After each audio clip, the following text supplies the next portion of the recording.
السلام علیکم ورحمۃ اللہ وبرکاتہ۔ نحمدہ ونصلی علی رسولہ الکریم، اما بعد۔ میرا محترم بزرگوں، عزیز دوستوں اور بھائیوں، آج کل ہر جگہ پریشانیاں و مصائب گھیرے ہوئے ہیں۔ ہر جگہ بیماریوں کی کثرت اور اموات کی کثرت کی خبریں سننے میں آ رہی ہیں۔ کہیں طوفان ہے، کہیں بارش کی کثرت کی وجہ سے لوگ پریشان ہیں، کسی جگہ گرمی کی شدت اور پانی کی قلت کی وجہ سے لوگ حیران ہیں، کیا کریں۔ کہیں دشمنان اسلام کی جانب سے مسلمانوں پر مظالم کے پہاڑ توڑے جا رہے ہیں، عورتوں، معصوم بچوں اور مقدس مقامات پر بمباری کر کے انسانیت سوز حرکات، ظلم و بربریت کا ماحول ہے۔ ظالم حکمرانوں کی وجہ سے رعایا پریشان ہیں۔ ہماری ہی بعض احباب کا کہنا ہے کہ اللہ کو ماننے والے مسلمانوں پر، دینداروں پر ایسے حالات کیوں آتے رہتے ہیں۔ مساجد، مدارس، مکاتب، دینی ادارے و مراکز، یہاں تک کہ حرمین شریفین کا راستہ بھی باہر کے لوگوں کے لیے بند ہے۔ تجارتیں، دکانیں، معیشت و زندگی گزارنے کے اسباب بھی بری طرح متاثر ہیں۔ متی نصر اللہ، ان پریشان کن حالات میں لوگ کہتے ہیں اللہ کی مدد کب آئے گی؟ تو سن لو، الا ان نصر اللہ قریب، اللہ کی مدد ان قریب آنے والی ہے۔ یہ آزمائش و امتحان ہمیں جانچنے اور ایمان کو مضبوط کرنے کے لیے ہیں۔ یہ مصائب مسلمانوں کے لیے عذاب نہیں، بلکہ ان پر صبر کرنے سے ہی ترقی درجات اور اللہ کے قرب کا ذریعہ ہے۔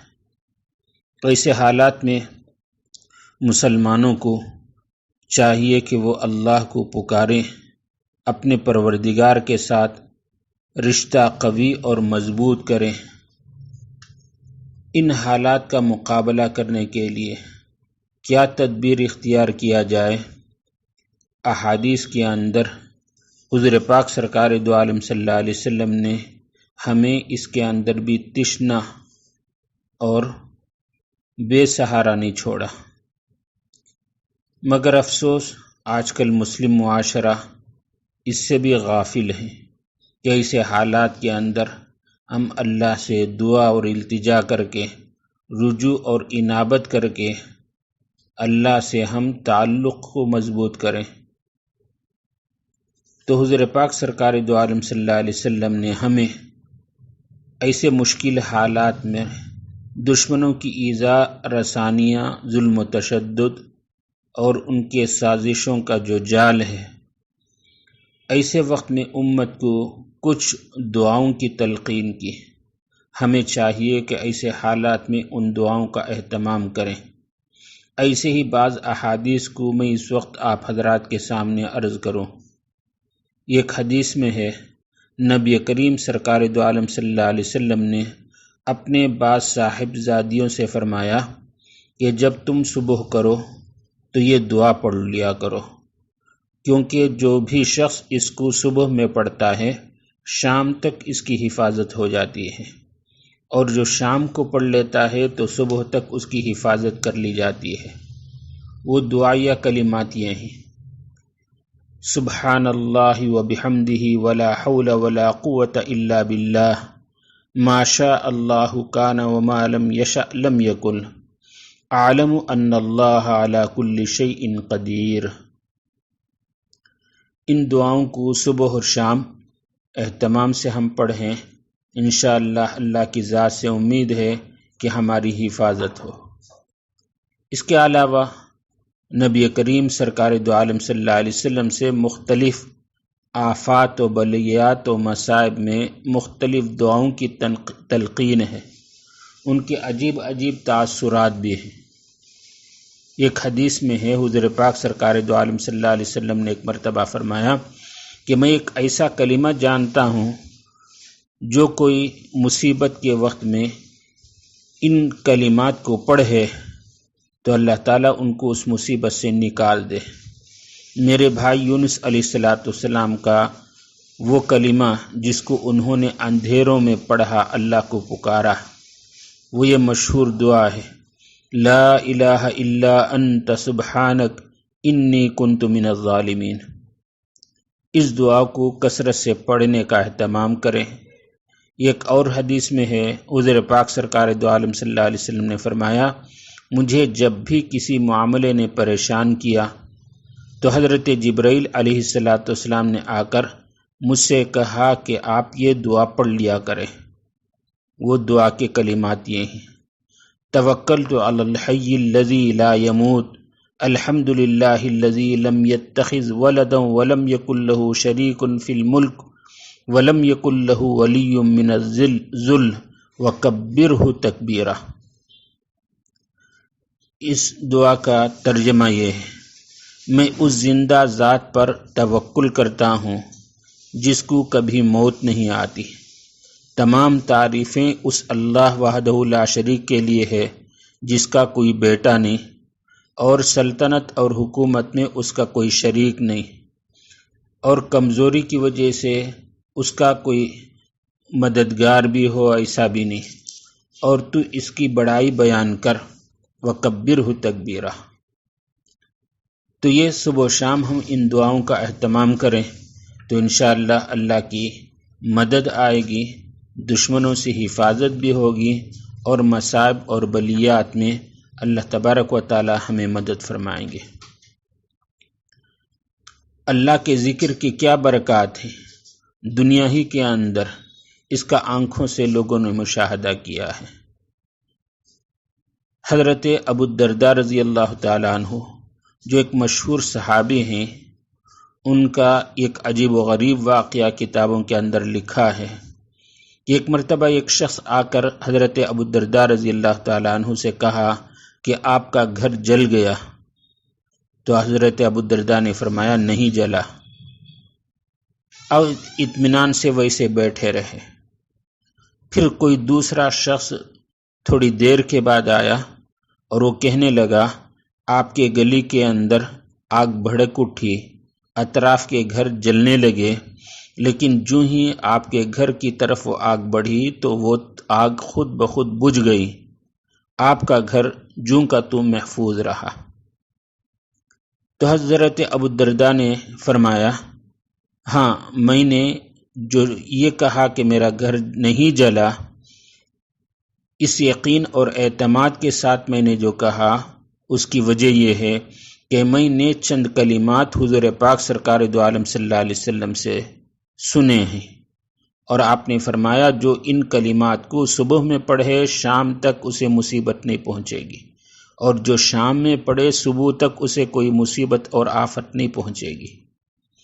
اور وہ کلمات جو آپ علیہ الصلوۃ والسلام سے میں نے سنا وہ یہ کلمات ہیں، انہوں نے وہ کلمات سنائے، اللہم انت ربی لا الہ الا انت علیک توکلت وانت رب العرش الکریم ما شاء اللہ کان وما لم یشأ لم یکن اعلم ان اللہ علی کل شیء قدیر وان اللہ قد احاط بکل شیء علما اللہم انی اعوذ بک من شر نفسی ومن دابۃ انت آخذ بناصیتها ان ربی علی صراط مستقیم۔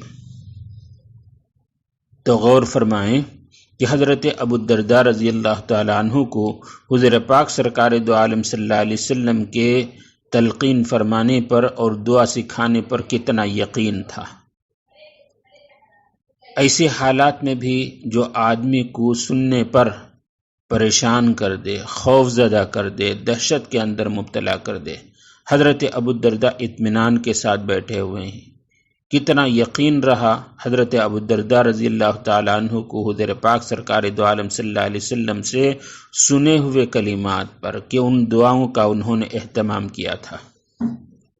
تو ہمیں چاہیے کہ ان دعاؤں کا اہتمام کریں اور دل سے یقین رکھیں کہ اللہ تبارک و تعالی ہماری حفاظت کرے گا۔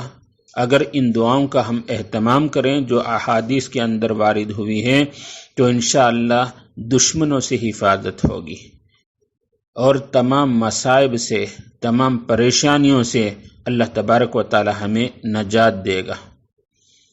جی، ظالم کی طرف سے چاہے جتنی بھی ظلم و زیادتیاں ہوں، لیکن احادیث کے ان دعاؤں کا ہم اہتمام کریں تو میرے دوستو، اور یقین رکھ کر کریں، اللہ پر یہ یقین اور توکل ہو کہ آپ علیہ الصلوۃ والسلام کی سکھائی ہوئی دعائیں اور یہ کلمات یقیناً ہمیں نجات دے گی۔ صبح و شام ان دعاؤں کا اور ان کلمات کے پڑھنے کا ہم اہتمام کریں تو دیکھیں اللہ کی مدد کس طریقے سے ہمیں آتی ہے۔ اللہ تعالیٰ دشمنوں کے مقابلے میں اور دیگر شرور اور فتن سے کس طریقے سے ہمیں حفاظت فرماتے ہیں۔ اور یقین ہے اللہ کے علاوہ کون سی ایسی ذات ہے جس سے ہم حفاظت طلب کر سکتے ہیں؟ اللہ کے علاوہ کون ہے جو ہمیں دشمنوں سے اور شرر سے، ضرر سے اور مصائب سے محفوظ رکھ سکتا ہے؟ تو یہ یقین بھی ہو اور زبان کے اندر وہ تاثیر بھی ہو آدمی کے تقوی اور طہارت کی وجہ سے، تو انشاءاللہ یہ کلمات کا پڑھنا ہمارے لیے دشمنوں سے نجات کا سبب بنے گا۔ آخر میں ایک اور عجیب و غریب واقعہ حضرت شیخ الحدیث مولانا زکریا صاحب رحمۃ اللہ علیہ نے اپنی کتاب آپ بیتی کے اندر اسے لکھا ہے۔ ہمارے مدرسے کے شیخ الحدیث صدر المدرسین مولانا محمد یعقوب صاحب رحمۃ اللہ علیہ سے بھی میں نے یہ واقعہ اپنے کانوں سے سنا ہے۔ یہ ایک عجیب واقعہ لکھا ہے کہ تقسیم ہند کے وقت میں جب فتنوں، قتل و غارت گری کا وقت تھا، مسلمانوں کو چن چن کر قتل کیا جا رہا تھا، ہندو ہو یا سکھ ہو، مسلمانوں کے دشمن تھے۔ کہیں بھی مسلمانوں کی شکل، اسلامی ہیئت ان کو نظر آتی تو وہ قتل کرتے، خون بہاتے، ان کو اس سے مزہ ملتا تھا، چن چن کر قتل کرنے لگے۔ تو اس وقت نظام الدین کے ایک صاحب جن کو حاجی بابو ایاز کہا جاتا ہے، اپنے گھریلو ضروریات کا سامان خریدنے کے لیے، گھر کے دال چاول وغیرہ خریدنے کے لیے پرانی دلی آئے۔ وہاں سبزی منڈی کے اندر سکھ ہی دکاندار تھے، وہاں انہی کا قبضہ تھا، اور سکھوں کو مسلمانوں سے عجیب نفرت تھی، دشمنی تھی، لیکن یہ اطمینان سے آئے، پرانی دلی سے اپنا ریشن اور گھر کی ضروریات کی چیزوں کو خریدا، اور اس کے بعد واپس جانے لگے۔ ایک ٹانگے کو کرائے پر لیا، اس کے اندر پہلے سے 3 سکھ بیٹھے ہوئے تھے، تو یہ چوتھے شخص تھے، ٹانگے کے اندر بیٹھے جانے لگے۔ تو جاتے ہوئے ان سکھوں نے حاجی بابو ایاز کو ڈرایا، دھمکایا، آج تو تمہاری قتل ہونی ہے، ہم تو تم کو کسی حالت میں نہیں چھوڑیں گے، ہستی نے چھڑا لی۔ تو اس وقت حاجی بابو ایاز نے بہت اطمینان سے جواب دیا، تم میرا کچھ بگاڑ نہیں سکتے۔ بہت جوش سے، جرأت سے انہوں نے جواب دیا، جو چاہے تم کرنا چاہو کر کے دیکھ لو۔ انہوں نے کہا کہ کیسے نہیں کر سکتے، تم تو تنہا ہو، ہم تینوں کے تینوں تمہارے مقابلے میں جمع ہیں، آستینہ چڑھا لیا، ہتھیار لے لیے، لیکن اس کے باوجود وہ مطمئن تھے حاجی بابو ایاز، اور کہنے لگے کچھ بھی تم میرا بگاڑ نہیں سکتے، چاہے تو جو چاہے کر لو۔ تو ان کے اس کہنے کی وجہ سے وہ تینوں سکھ مرعوب ہو گئے، آپس میں اشارے کنائے سے بات کرنے لگے، لیکن ان کو ہمت نہیں ہوئی کہ تنہا ایک مسلمان ہیں حاجی بابو ایاز، تینوں سکھ گھیرے ہوئے ہیں، لیکن کیا مجال کہ ان کو قتل تو درکنار کوئی نقصان پہنچا دے۔ آخر بات کرتے کرتے وہ ٹانگے سے اپنے مقام نظام الدین پر اترے اور پھر انہوں نے پوچھا ان سکھوں نے حاجی بابو یاز سے، بتاؤ تمہارے پاس کیا چیز ہے کہ جس کی وجہ سے تم اتنی ہمت اور جرأت سے کہنے لگے؟ تو حاجی بابو یاز نے کہا، نہیں، میں وہ چیز تم کو نہیں بتلا سکتا۔ آخر کار وہ اتر کر اپنے گھر چلے گئے۔ اس کے بعد انہوں نے حاجی بابو یاز نے حضرت شیخ الحدیث مولانا زکریا صاحب رحمۃ اللہ علیہ کو اپنا یہ واقعہ سنایا۔ تو حضرت شیخ الحدیث رحمۃ اللہ علیہ نے پوچھا، ارے بھائی وہ کیا دعا تھی، وہ کیا کلمہ تھا جس کو پڑھ کر تم اتنے اطمینان سے آنے لگے؟ ایسے ہنگامے کے وقت، قتل و غارت گیری کے وقت میں کسی مسلمان کو باہر نکلنے کی ہمت نہیں تھی، تم اتنے اطمینان سے کیسے آ گئے؟ وہ کیا کلمہ ہے؟ تو حاجی بابو یاز نے کہا کہ حضرت وہ دعا تو آپ ہی نے ہمیں بتلائی تھی، اسی دعا کو میں پڑھ لیا تھا، اطمینان سے بیٹھا رہا کہ جس کی وجہ سے انہوں نے مجھے کچھ نقصان نہیں پہنچایا۔ اور آپ سے میں نے وہ جو دعا سنی، اللہم انا نجعلک فی نحورہم ونعوذ بک من شرورہم، اللہم انا نجعلک فی نحورہم ونعوذ بک من شرورہم، یہی کلمات میں نے آپ سے سنے اور اسی کو میں بار بار پڑھتا رہا۔ اس کلمات کا اثر یہ ہوا کہ ان کے اندر عجیب رعب طاری ہو گیا اور میرا کچھ نہیں بگاڑ سکے۔ تو ایک عجیب و غریب واقعہ۔ بہرحال ان دعائیہ کلمات کے اندر عجیب تاثیر ہے، کاش کہ ہم ان دعائیہ کلمات کو سیکھیں، سنیں اور یقین کے ساتھ اس کو ہم صبح و شام اپنا معمول بنائیں، پڑھتے رہیں، تو انشاءاللہ دشمنوں کے شر سے، ضرر سے ہم اور آپ محفوظ رہیں گے۔ تو ان دعاؤں کا ہمیں اہتمام کرنا چاہیے۔ اللہ تبارک و تعالی ہمیں اور آپ کو اور سارے امت مسلمہ کو ان دشمنوں کے شر سے محفوظ رکھے، آنے والے مصائب سے، بیماریوں سے اور مشکل حالات سے اللہ تعالیٰ اپنی حفاظت اور اپنے امان میں رکھے۔ آمین۔ وآخر دعوانا الحمد للہ رب العالمین۔